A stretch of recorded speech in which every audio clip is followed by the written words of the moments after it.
ऐसे काम चलेगा नहीं। हापुड़ कलेक्ट्रेट में किसान यूनियन टिकैत के सदस्य धरना प्रदर्शन पर बैठे हुए हैं। उनकी क्या मांगे हैं, आइए उनसे ही जानते हैं क्या मुद्दे हैं। क्या नाम है आपका? मेरा नाम भारतीय किसान यूनियन चौधरी यशवीर सिंह है। मैं मंडल सचिव हूँ।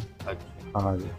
क्या मुद्दे हैं, किन मुद्दों को लेकर आप? देखिए, सबसे पहला मुद्दा हमारा गन्ना भुगतान है, जो 350 करोड़ रुपए दोनों फैक्ट्रियों को बकाया है। दूसरा मुद्दा, जो हापुड़ के अंदर 2004 में घोटाला कराया था अधिकारियों ने, वो किसान पे 12 करोड़ रुपए पहुंचा दिया, जिसे हर किसान पे किसी पे 20 लाख का नोटिस भेज रहे हैं, किसी पे 10 लाख का। ये प्रमुखता से हमारी दो मांगे हैं, जिसे लेकर ये लड़ाई चल रही है हमारी।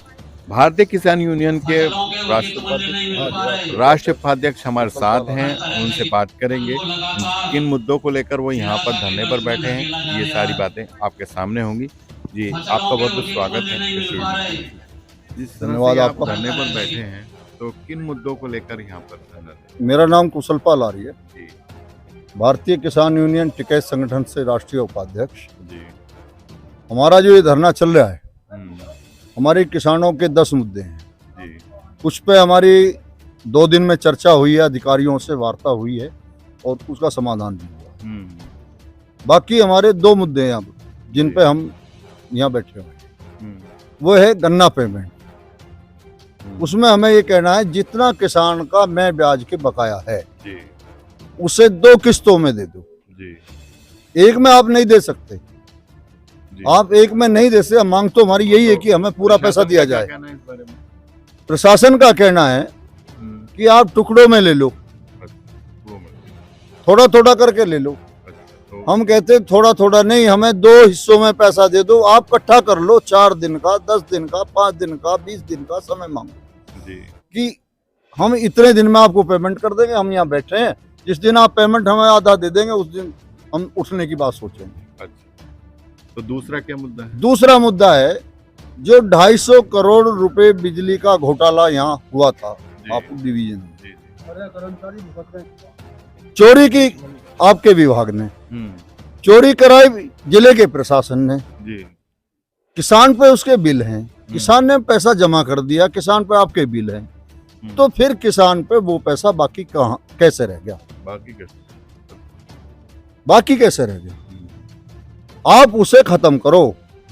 अब वो 250 करोड़ से 900 करोड़ हो गया ब्याज लग के, अब 1350 करोड़ हो गया। यदि ये मुद्दा आपने खत्म नहीं करा तो ये 2000 को भी लपेटेगा। किसान कहां से देगा? बिल्कुल। किसान पे 20 लाख के बिल हमारे साथियों पे हैं, 17 लाख के बिल, 18 लाख के बिल, 5 लाख के बिल, 9 लाख के बिल, 7 लाख के बिल। कहां से किसान भुगतान करेगा? जबकि पेमेंट की कमी है। पेमेंट आप दिला नहीं रहे, सरकार पेमेंट दिला नहीं रही। ये ना देखो, प्रदेश का मुख्यमंत्री गंगा जी में खड़ा होके गंगा जल, पवित्र जल हाथ में लेके ये कसम खाए कि मैं 14 दिन में किसानों का पेमेंट कराऊंगा गन्ने का, और वो पेमेंट ना हो साल भर भी, तो ये किसान जाए कहां? यहाँ डीएम के दरवाजे पर हम इसलिए बैठे हैं, कलेक्ट्रेट पे इसलिए बैठे हैं कि डीएम से बड़ा अधिकारी बता दो हमें जिले में और कौन है। फिर कमिश्नर हो गया। तो हम जिले अधिकारी के यहाँ दरवाजे इसलिए आके बैठे हैं कि उन विभागों के लोगों को बुला के, जिस विभाग से हमारी समस्या संबंधित है, उस विभाग के अधिकारियों को बुला के इस समस्या का समाधान कराएं। अच्छा, उनका क्या कहना है? आई थी डीसीओ, झूठ बोल गई। हमने उससे सवाल किया, बरगलाते हैं, पढ़े लिखे लोग हैं, कोशिश करते हैं। हमने कहा ये सब पढ़े लिखे लोग हैं, जितने हम बैठे हैं सब पढ़े लिखे लोग। आप हमें ये बता दो, जब आप अपनी तनख्वाह 5 टुकड़ों में नहीं ले सकती, महीने में 5 बार पैसे नहीं ले सकते, तो किसान टुकड़ों में पैसा अपना क्यों ले? सही बात। डीएम यहाँ की जब अपना पैसा 5 टुकड़ों में नहीं ले कर सकते, 5 हिस्सों में नहीं ले सकती अपनी तनख्वाह का पैसा, तो यहाँ का किसान क्यों ले? ये हमारा मुद्दा है और इसी मुद्दे को लेके हम यहाँ आंदोलन पर बैठे हैं, धरने पे है। अनिश्चितकाल हमारा धरना है। जब तक धरना चलेगा दो ही सूरत में उठ सकते हैं, या तो प्रशासन लाठी चलाए या प्रशासन जेल भेज दे, इन पर सब हथियार हैं। नहीं तो हमारा शांति प्रिय धरना जारी है।